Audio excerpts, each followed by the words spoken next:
Welcome to What the F is Going On in Latin America and the Caribbean, a popular resistance broadcast of hot news out of the region.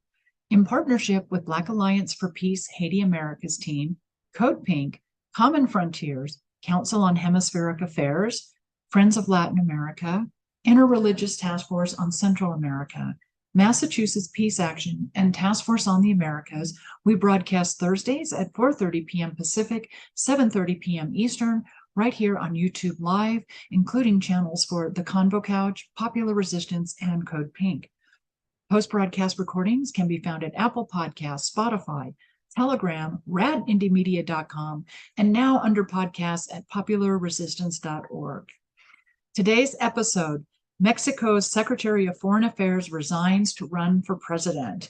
And I'm happy to invite back to this program my good friend and independent journalist, Alina Duarte. She's joining our conversation today from Mexico City. And so we're very happy to have her with us. And before we start our conversation, let me give all of you just a brief background as to what happened Tuesday here in Mexico City. It's kind of shifted the ground a little bit, but it's also kind of exciting as to what's beginning to unfold here in advance of next year's presidential election. So here you are, everyone. Mexican Secretary of Foreign Relations Marcelo Ebrard, one of the leading contenders to be the country's next president, said on Tuesday he will resign to focus on winning the presidential nomination of the ruling Morena party for the 2024 presidential elections. Ebrard, a former mayor of Mexico City, wants to succeed President Manuel Lopez Obrador as the standard bearer of the left of center National Regeneration Movement, which we call Partido Morena. And Morena now dominates national politics here in Mexico. So with that brief background, because I want Alina to share with us all her knowledge, I want all of you to welcome Alina, and I'm so happy to have you back. You're so incredibly busy, and we should talk about your new project also before the end of the program, because it's very exciting, and I know you're like living it. So I'm really thankful for your time. No, thanks for having me. It's always a pleasure to be here with you at WTF. It's going a lot to work. Yeah, thank you, Terry. So let's talk about Ebrard's decision to resign on Tuesday. Boy, it was like, I think for a lot of people outside of Mexico, it's like, wow, big surprise. For those of us inside Mexico, kind of knew it was coming or suspected. It was a possibility. Well, actually, this is the beginning of the race for presidency in 2024. We've been talking about this here in Mexico for the last weeks or even months, but no one decided to say, like, this is the beginning, 3, 2, 1, we start. And the chancellor was the one who decided to resign to the cabinet of Manuel Lopez Obrador. And we are not really surprised because he said these kind of things for the last at least 3 or 2 months. He said that everyone who wanted to be the candidate should resign. And I mean, this was an advice for the governor of Mexico City, Claudia Sheinbaum, for the senator, Ricardo Monreal, and also for the Minister of Government, Adán Augusto López. Those are the principal persons who could really succeed, like being the next president of Mexico. But with this decision of Ebrard, we really are into like the beginning of the race for presidency. And now we're talking about a counselor specifically because this is the real battle for president, for being president next year. It's not a battle between the right and the left. It's a battle inside Morena. All the polls says that next year people prefers to have another candidate for Morena than from the opposition, from the PAN, PRI, PRD, and to be honest, I think that that's amazing after having almost 100 years of the PRI, and now we are talking about a progressive government that is going to have like a second episode, a second part of Obradorismo. And that's why it's so important now what they're doing, the chancellor, the governor of Mexico City, and also Adán Augusto, the second one in charge of this country. All of them want to be the next president, and I'm pretty sure that one of them is going to be in 2024. In a year, actually, in exactly 1 year, Terry, we will know who is going to be the next president. We are going to have the elections on June in next year. So it starts also, like this regressive counting, like for Obrador, we're knowing that at this point we have only a year and a half of his administration. So let's see what happens during the next also weeks, but also this Sunday that Morena, the party, officially is going to give the requirements for the candidates, for the persons, the people who wants to be the next president. So this is, maybe we should talk a little bit about Sunday for the US audience specifically, how, because this is internal party politics for Morena, how they're going to define campaign rules, who runs and under what conditions. Is that correct? That's this coming Sunday, which is what, the 11th? Yeah, 11th there's a lot of expectations, Terry. Actually, this Sunday we are all just waiting to see what's gonna happen. Just sitting on pins. Yeah, it seems like I don't know if it's true or not, but it seems like all the media, I don't trust that kind of media, but also close people close to the party, to Morena, they're saying that maybe not only the chancellor has to resign, but also the rest of the candidates. It was Mario Delgado, the president of Morena. He said that this Sunday, the National Council of Morena will discuss and approve the terms of the call to define the 2024 presidential candidate. He said that he's going to settle the dates and requirements for people, as I said, who wish to participate in this process. So he also said that maybe it's on the table the possibility, of resigning, requesting a license to be analyzed on this national council on this Sunday. We have been saying, I don't know how to translate this, corcholatas, no, like the tap of the Yeah. when you have a soda. So to pop the cap. Exactly. So we are all expecting what they're gonna decide, because basically you remember that Andrés Manuel Lopez Obrador, he said during the last year or more that the way that Morena have to decide the candidate for governors, for deputies, for the senators is the surveys, are the polls. So it was the only, I don't know, also this Sunday we're gonna know what this kind of polls it's gonna say. At the beginning, we knew that they're gonna call you and they're gonna say, do you trust Marcelo Ebrard and Claudia Sheinbaum and Adán Augusto and Monreal, and also they're gonna ask you if you like them, if you trust them, if you consider that they support women, if they support the LGBTQ agenda, all of these kind of questions. But also this national council that is gonna take part this Sunday, they're gonna decide if it's gonna be just the one question that who do you want to be your candidate? Who do you prefer? So I think it's better, in my opinion. To be honest, I've never been into deciding who's gonna be a candidate. But I feel like like Morena and also the president are taking a lot of measures, a lot of decisions to take care to care about the whole process. As I've been talking to you during months, it's not easy just to think what's next. Like after having these leaderships like Hugo Chavez, like Evo Morales in the region, and now with Andres Manuel, that is a leader not only in Mexico but in the whole continent. I think unity should prevail on these elections, the interim elections, but it's gonna depend not only on the decisions on this Sunday, but also about the process that, like political formation, the media outlets, like independent media outlets.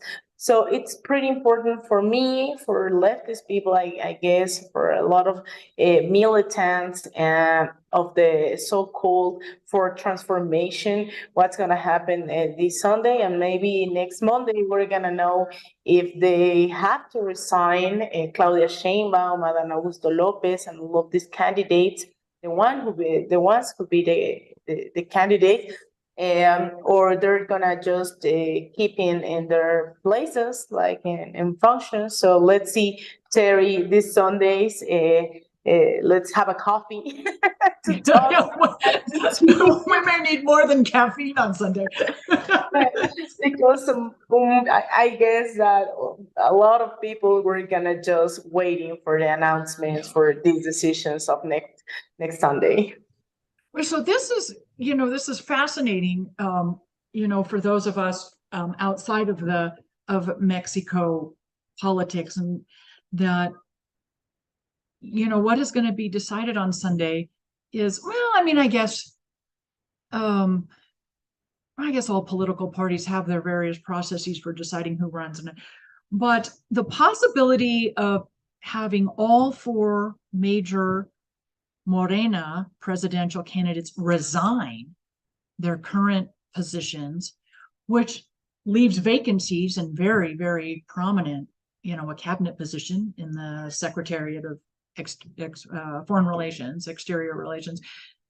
The governor, mayor, it's one city of Mexico is a state. So Claudia is the governor and mayor of Mexico City. So to vacate that position and Monreal's position, those are, of course, it allows other people to step up and be groomed for the future too, but it also, I could see it also creating an even playing field for all of them to start campaigning. And there's a really good article that you and I were talking about earlier in El País. I'll put the link in the program notes for the audience. It's in Spanish, but you can translate it to English. And I think it was published yesterday, Alina, where it really lays out very clearly what Lopez Obrador's vision is going forward. It is, and if it plays out, it's brilliant. And I would say the biggest theme that he's looking is to not pass the baton to one anointed person, but to create a team of people who can continue the second phase of Obradorismo, or continue the fourth transformation, which we did almost a 2-hour-long talk a couple months ago about what the fourth transformation is and why that's so, this team, he sees it necessary to build a team. It is, the strategy is really brilliant if it planned, and extraordinarily responsible of him as an outgoing leader. Extraordinarily responsible for attempting to preserve, I think in the article it says the political current that has been created. Nobody's him. It's like we were talking earlier. Nobody's Chavez, nobody's Rafael Correa, nobody's Evo Morales. So how do you, nobody's, Lopez Obrador.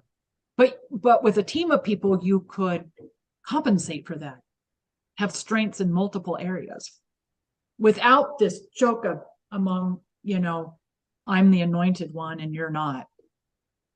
Which What I'm really surprised there is like how careful they're being in the process, you know, and specifically, I'm real sure that it's the President Lopez Obrador who's taking, you know, the main role, taking care about this, being very careful of these next elections.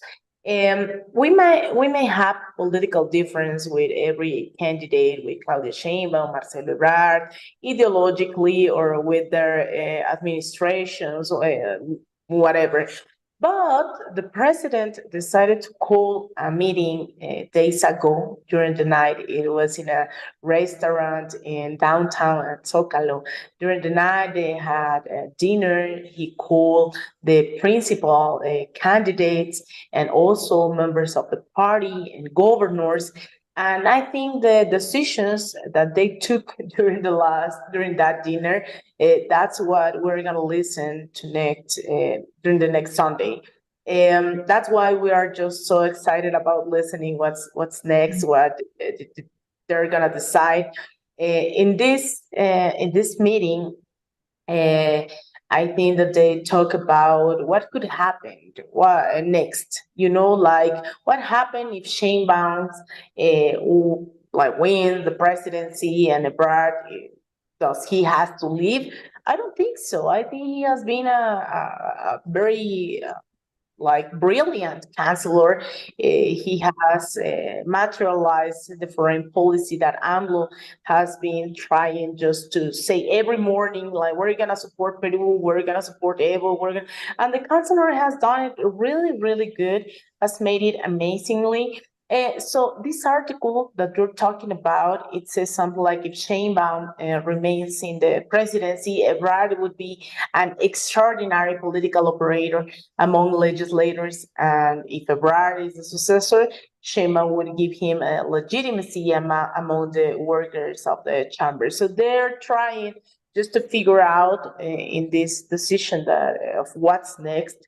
If someone wins the presidency, we need the rest of the candidates to be part of this process.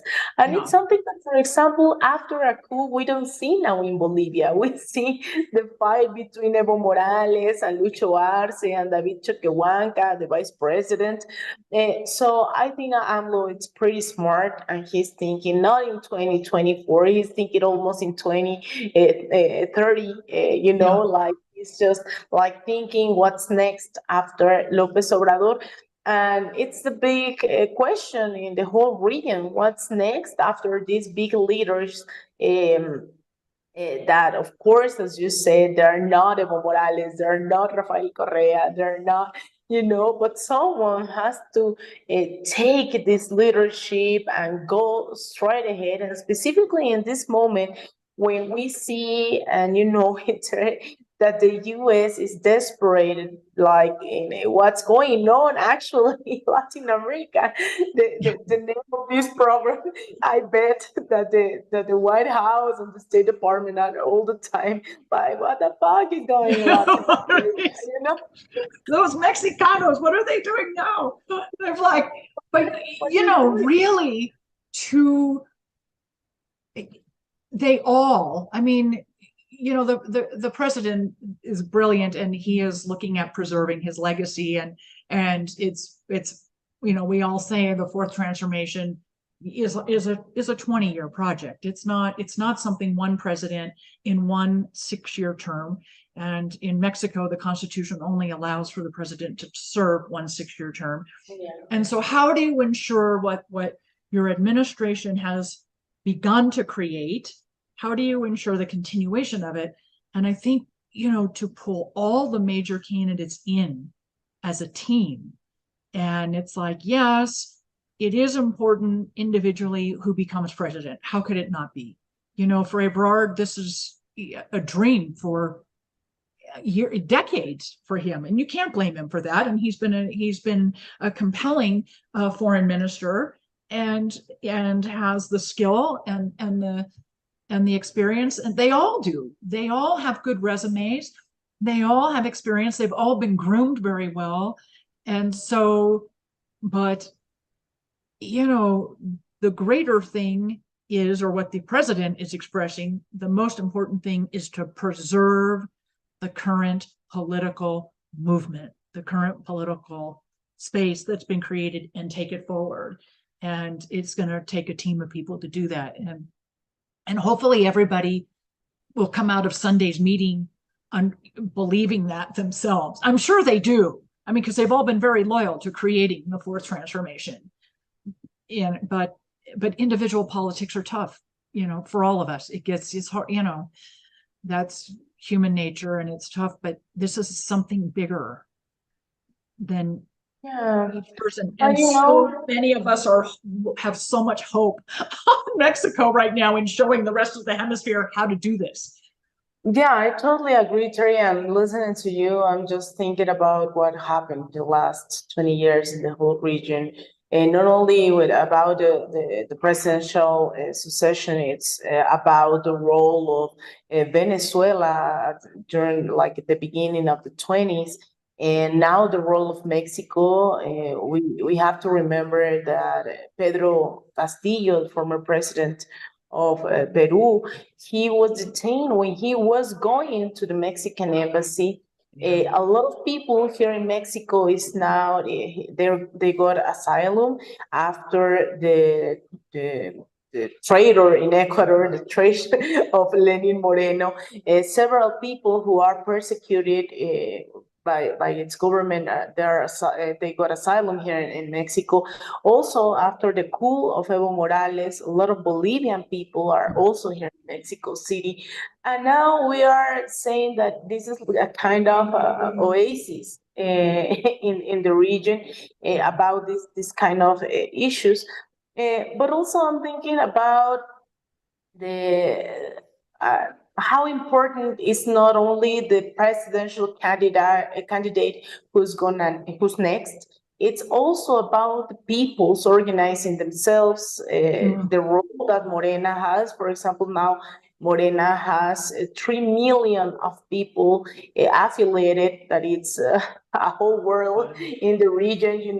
3 million of people here in Mexico, and 60% also the pools of these journals, of these like El Universal, who is a media outlet from the opposition directly.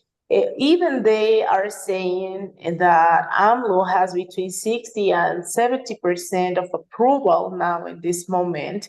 And also, I'm thinking about what happened with the presidents in the region. Evo Morales used to have also a lot of approval. A lot of the people was, supporting his government.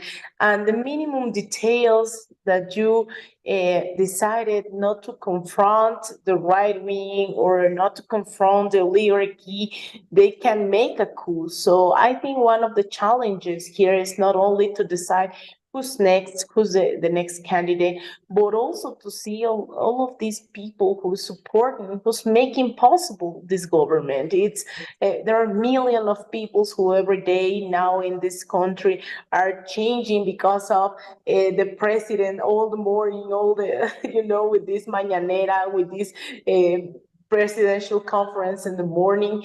People are learning. Every single morning, 7 a.m., he's on his Twitter feed with millions of people watching. I mean, it's like he's like the most popular thing at 7 a.m. on all of Twitter, in the whole Twitter sphere. It's incredible. Also YouTube, 2 weeks ago or something like that, there was this news that saying that AMLO was the principal streamer in Spanish.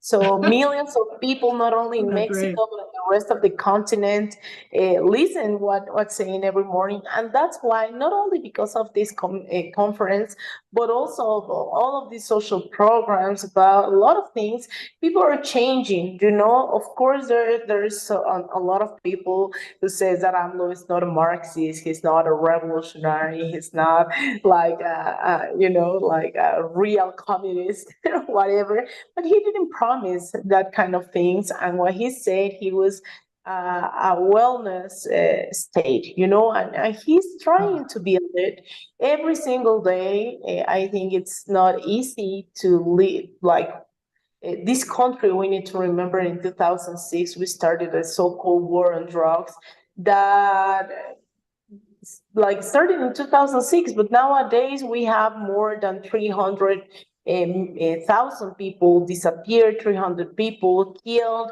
300,000 people killed. So it's pretty complicated to be the president of this country.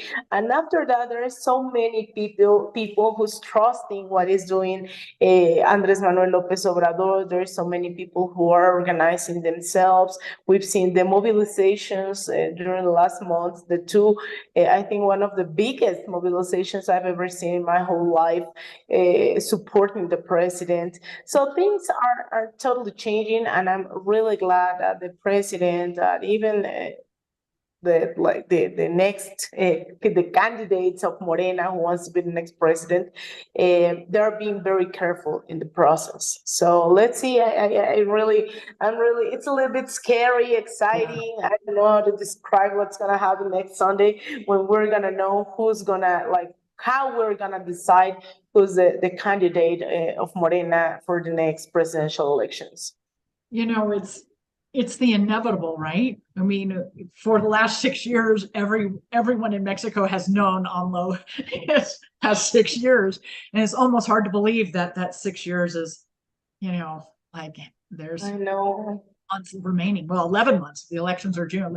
I mean, it's almost impossible to believe, but it is the inevitable, and so it is going to be really, really important how it is all initiated for the transition. Is I hear from you, and I just want to share with the audience, for Alina, she's a young female Mexicana. I don't know how old you are, 30. I shouldn't say that to the public, but half my age, folks.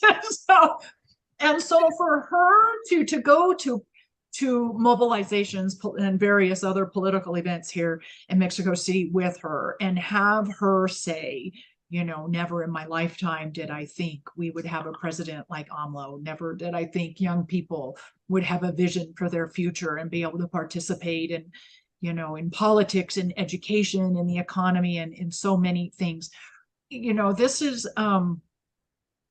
brings tears to my eyes sharing this because you are the future of the country. And so for you to be feeling this, to say, never did you think you would be, that you were going to be born into a country with this sort of transformation. It's really, really, it's very powerful and so important, for me as an older person to see the future of this political process solidified. And, there's potentially a team, a really solid team of 4 people that's going to come out of this meeting on Sunday, this Partido Morena meeting. There could be a really, really strong team that comes out of that meeting to take the country into this second phase of Obradorismo. Or am I saying that correct? Obradorismo. Yeah. It's kind of hard. Lots of R's there. Yeah. Yeah, that's the challenge for the Obradorismo. What to do for the next generations who didn't grow up, as in the Chavismo in Venezuela, as the revolution, the Cuban Revolution. Like now there are younger people that they are growing now with the change. They didn't grew up under the PRI, under the PAN, and that's the challenge for us as journalists, as not so young people now. When I see these 20 years old guys just going and protesting and doing everything in support of this government, it's just amazing. It's like I feel a little bit older now. But we're gonna see during the next days, during the next weeks, if the Ford transformation is a real team. And for example, in the case of the candidates, we're gonna see if they really have a relay in their own spaces, if they have officials, people, a team to be up to the moment. And one of the challenges is how to deepen this process, what to do for the next, because I'm amazed by uh, how things have changed. For example, me, like I, as a journalist, I've been talking about Latin America for the last 10 years and no one listened to me, in this country. We were always just thinking about the North, about the US, about Canada, about the like Europe. And now people are just asking me, for example, in my case, like what's going on in Peru, what's going on in Venezuela? Is it real that it's a dictatorship in these governments? And for me, it's impressive because I've seen during the last 10 years that this big change, for example, the decisions about of the president in Latin America has changed the mentality of Mexicans. When Evo was coming to Mexico exile, I remember that people were just shocked because they were asking me things like in the streets. They were saying like how AMLO is capable to give asylum to a dictator, and this kind of things. But they were saying at the same time, like, no, AMLO wouldn't do that, so Evo might not be a dictator. So, these kind of conclusions have changed a lot of things. Yesterday, there was a rally at the Colombian embassy. There were, I mean, which I attended, by the way. yeah. So people now are going to this kind of events. We at the Political Formation Institute of Morena, where I work at in the international formation, a lot of people are just coming to our events. It doesn't matter if it's about the Sahrawi Republic or if it's about Latin America. There's a like, I don't know if it's the beginning or it's just like a renewal of these processes of internationalism of Mexican left. And I'm really happy about that. I just think about how to deepen this process because it's not perfect. We still have a lot of violence. We still have a lot of feminicides, the aggressions against the journalists, for example, like there are so many drug cartels still in this country. There are so many relationship with these oligarchs, the transnational capitals, and that's why I could give an explanation about the violence against the journalists, and not this big narrative that the president is attacking the journalists and the media. In that way, for example, in my case, I wouldn't have to be under this mechanism of protection of journalists that I am in, because I'm a leftist. Like people recognize in me like the journalist that it's kind of part, but something is very critical of the fourth transformation. But I received death threats last year. So there is still a lot of these issues every day in Mexico, and I think that that's the big challenge: how to deepen this process against violence, against the feminicide, against for example, the role that the transnationals had in this country. We have 1/3 of our territory given to these transnationals. So we need to do that. We need to deepen the fourth transformation. Some people say that we are ready for the fifth transformation. It's like, no, stop. We haven't finished this one yet. Yeah, exactly. Like we don't need another one. We need to deepen this. For deepen it and widen it for the audience, a number of things that you have mentioned, the resources given to transnational corporations, the drug cartels, the violence against journalists and women. These are issues that existed long before AMLO became president. And I think this, to me personally, this is why, one president serving one constitutional 6-year term cannot undo everything that he or she has inherited, over the last 50 to 100 years. It can't, not in any country. It can't all be undone in one, and certainly not in the peaceful manner or in a constitutional manner through the legislative and electoral process. It's going to take, it clearly needs more than 6 years. And again, this is why it's going to be so important, what comes out of Sunday. Is there a team prepared to take the fourth transformation forward, to deepen it, as you say, to widen it and move forward? Because there is still a lot that has to be undone before you can move, more forward. But it's so exciting for you younger people. And I think you told me, or your mother or your aunt, when, who was in college, like when I was, that never in a million years as, college students would you ever, in those days when we were in college, think that Mexico, like yourself, we never would have a government that you have now, Yeah, this is the government that my family fought for, and they, of course, they're pretty happy, and me as not that young person, but I think I am. Still I am. Yeah. Still young.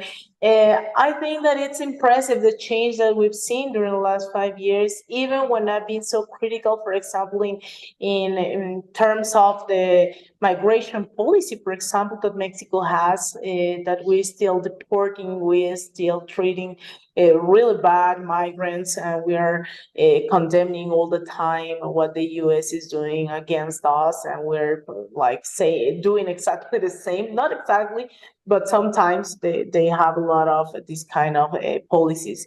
Also, I mean, generationally talking, of course, I would love to. I think it's pretty funny because during the last years I've been saying, like, of course we need a feminist national movement that fight for women's rights. That like sometimes I remember AMLO all the time saying we are not machistas, but we're not feminists. We are humanists. And it was like, no, we're feminists. But this year, last March 8th, for the first time, he said, I am feminist. So, of course, so March 8th was International Women's Day. March 8th was International Women's Day. Yeah, he said so, so it's like, of course, we can change not only AMLO, but the militants, the left, like the leftist people. So there's a lot to do. It's not, the fourth transformation, I think it's the beginning. When I all the time say, like, the 2024 elections is not the way, it's not the point that we are aspiring to go. It's just another kind of beginning of another kind of fight. We're not gonna have AMLO every morning in the National Palace saying, like, the relationship with the media outlets and the oligarchy in this country and all of this stuff. But of course, we need to deepen the relationship with the social movements, with the feminist movement, with it was pretty good to me just to listen that during the week AMLO said something like the priorities for his government during the last year, 2024, before the elections. And he said, of course, about the infrastructure, about Maya train, about the airport, all of this infrastructure that was kind of a symbol of his administrations. Also, he said that he was going to deepen the social programs, like, for example, well, I don't know how to translate it, like the Jóvenes Construyendo el Futuro. Like the youth building the future. These social programs, a lot of programs for women, for young people, for the people older, all of these programs, he said that it's going to be a priority for him. And also the wages and the working conditions for the workers, the state workers, about wages, about a lot of like a whole thing about the wellness for workers. And I think he's doing really good, in this thing. He's not like promising more things. He promised he made 100 promises, and now he has accomplished, I think, 98 or 99, something like that. Wow. And it's a year before. What president in the world right now can say that? Yeah, what president anywhere in the world right now can say that?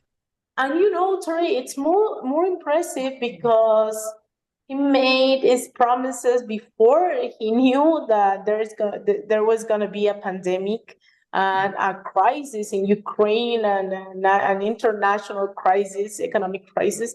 So it's impressive. I don't know what he would have done if we didn't had a pandemic or something like that. But he has done whatever what he can do. Of course, I agree with some people from the left that says that we need to deepen this, and I think the way to do it is just to be with people with political formation, with independent media outlets, with organizations in the neighborhoods, in the schools, in the universities, also with mobilizations. We've seen this week in Colombia, people defending his government, the government of Gustavo Petro, what it seems to be for what it seems to be like a coup, like a lawfare. It's the expression of lawfare. And I really believe that we can do that here in Mexico. We need to start creating conditions for the post-AMLO era in this country, mobilizing, organizing, and just creating these debates with the people, for the people, and let's see what's next. I have three things I want you to talk about quickly before we let you go. I know you've got, and where you're going is one of the things I want to talk about. But you mentioned earlier about Mexican citizens, stopping you on the street and asking you, why is Evo Morales coming here, and that there seems to be this greater awareness from those days to, which was what, fall of 2019. To today, literally today. And I, Alina, I really feel it's due to work like you and your peers, but also that AMLO's message of integration, regional integration, every single day in one form or another. He is uplifting that philosophy and making it possible. And, first and foremost, by reconvening the CELAC Summit here in Mexico City, September of 2021. Integration, integration, integration. And people can interpret that on many, many levels. So it spills out across the political spectrum, because integration can mean economic and trade integration. It can mean social integration. It can mean integration in, foreign policy and foreign affairs on many, many levels, cultural integration. So it's something that a broad percentage of society can relate to. And I really think that is so important in his message. And I think he really has created that an evolution among the Mexican citizenship to see, yourselves as part of greater Latin America and the Caribbean, and the need for that. It's huge, I think. Yeah, I totally agree, Terry. People now are aware that we are more Latin Americans, that part of the North, and proudly so. Proudly. We are pretty proud of that. I remember even when I was in the university 10 years ago, I studied international affairs, and like my colleagues, the students were saying all the time that, but what about the I don't know, the relationship with the US, with Canada, with Europe? All of them wanted to be ambassadors, and now I recognize that several people now in the streets are talking. And for example, even the meetings of the CELAC that people didn't know that used to exist. Yeah. People were just streaming the meetings. They were watching in real time what AMLO was saying to Nicolás Maduro and to Lucho Arce and all of these things. People didn't do that 10 years ago. It's just pretty new to be part of Latin America in this kind of way, because there has been a lot of solidarity, of course, even with the PRI, with the exiled people, with the people that were victims of dictatorships during the 60s and 70s in Latin America. But this is pretty new because now you listen a president that every week, every 2 weeks, every other week, he's always asking the U.S. to stop the blockade against Cuba. He's condemning the dictatorship, and now in Peru, he decided to stop relationships during the coup in Bolivia against Evo Morales. You know, all of these issues is just extremely important, but also the foreign policy in Mexico has changed dramatically. You know, Terry, we met at Washington, D.C., where I was corresponding for Telesur. And we've been there. We were there in 2019 when Juan Guaido started to, you know, this issue with the coup in Venezuela and all of this. And I remember that the ambassador of Mexico to the OAS was all the time, you know, putting like a lot of pressure against Venezuela, just making friends with the government of Colombia, with Mike Pompeo at that time. I remember that. And the ambassador of Mexico were the ones who all the time were saying we need to go against Venezuela, you know, all this issue. And We were now doing the US's work for them. I mean, completely integrated with the United States policy, and which is now not the case now. yeah, totally, it is not.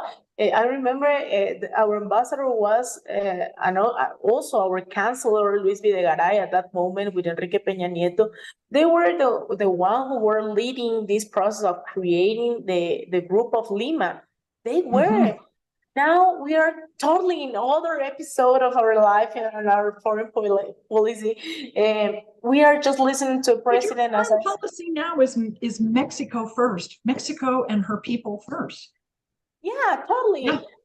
Yeah, And not second to the US, first. And AMLO was really clear about that. And I've mentioned this to the audience multiple times, and you and I have talked about it in, you know, in detail, that discourse that he gave on July 28th, 2021. July of 2021 for the anniversary of Simon Bolivar's birth, when he, you know, said we need regional institutions, you know, where countries sit equally at a table, where you recognize, you know, an America for all Americans and a Mexico for all Mexicanos. It's, you know, you're your own sovereign nation. And he has really articulated that.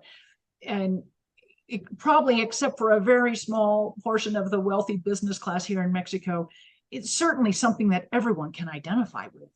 He's really brought that back, you know, that sense of sovereignty, not sense, the reality of national sovereignty. Yeah.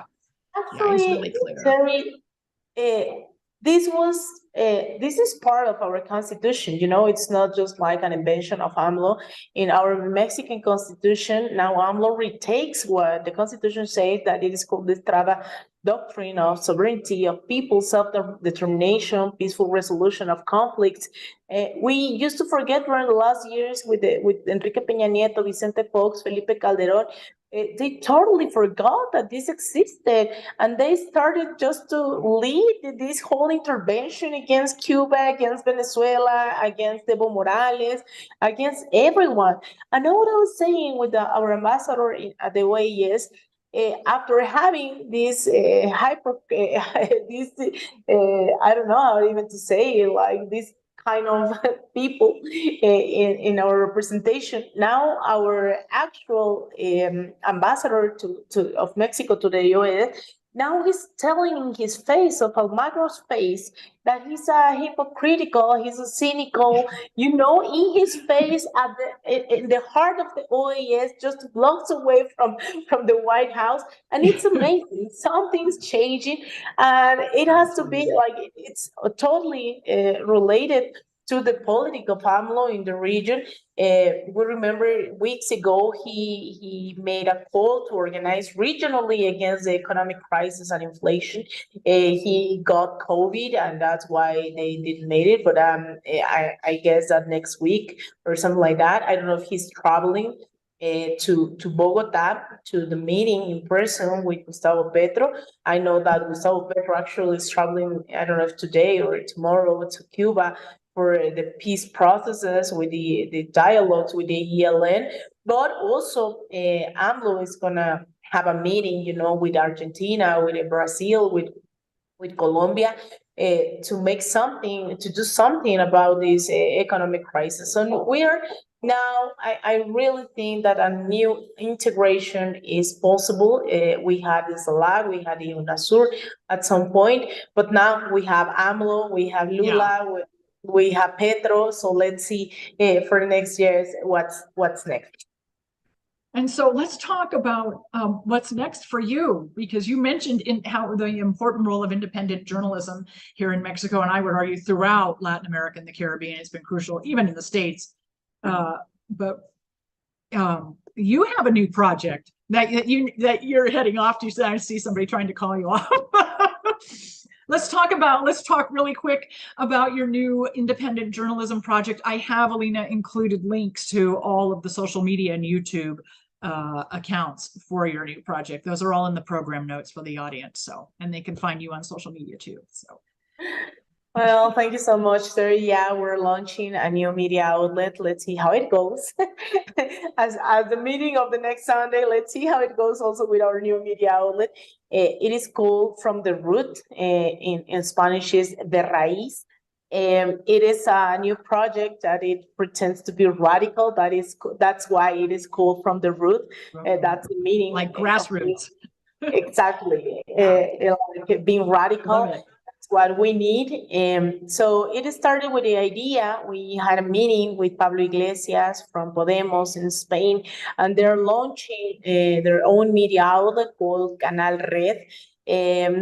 So they asked us to have a program on them, a podcast about what's going on in Mexico. So we started creating that. It is called En Re, that it doesn't have like a real meaning. It's just like the beginning of phrases like in revolution, in restructuration, like this kind of issues. So that's the same in Spanish, like En Re, that's the name of the podcast. And now we're launching a whole media outlet that it's gonna start next Monday. So I'm gonna send you the links to the new page. We're gonna have. I promise that we're gonna have analysis on what's the situation in Mexico specifically, or like the conclusions of all of this discussion that we just had today, Terry. That's the role that we pretend that has this media outlet. So we're gonna have this program, this podcast every week with Canal Red of Pablo Iglesias, but also we're gonna have programs. We are trying to create a specific section. I hope to have it also on Monday to have certain analysis in English. So people from your audience can just watch what's the most relevant news on the week or even on the day. So I hope we can success on making these debates possible, this another kind of information, because even when we have a lot of YouTube channels here in Mexico, for example, Sin Censura, where I work at also, that millions of people just watch these kind of programs. We need more analysis, more debate. The corporate media in Mexico is just amazing. 11 families controls the media here in this country. So we are pretending to give a fight, a battle, just in the last year of the first administration of the Obradorismo in Mexico, but also we are ready to fight for the communicational fight during the next years. So, excellent. I'm so happy for you. This is really an exciting project that you've taken on, and I'm really happy. And we will be sure to watch you, and I'll be sure to share, all the links with the WTF audience, because it's just one more place to find real news, people. What's really going on outside the corporate narrative. So thank you, Alina. I'm so happy you had time for us today, and it's just so wonderful to see you and talk with you. I just really value the time that I can spend with you. So thank you so much. Thank you always for your support. You've been very supporting for me all the time since we met in Washington during the coup in Venezuela. And I consider you a real close friend, and I really like, I don't know how to thank all the support you give to me all the time. So thanks for having me again here in WTF. Thank you so much. So it's a good team. It's a good team. So, Yes. so for the audience, I want to just remind you all, you've been watching What the F is Going On in Latin America and the Caribbean. We're a popular resistance broadcast. We broadcast on YouTube live every Thursday, 7:30 p.m. Eastern. You can find us on the channels for the Convo Couch, Code Pink, and Popular Resistance. Post-broadcast recordings can be found at Apple Podcasts, Spotify, or wherever you find your podcasts. So thank you, everyone, and we will see you next week.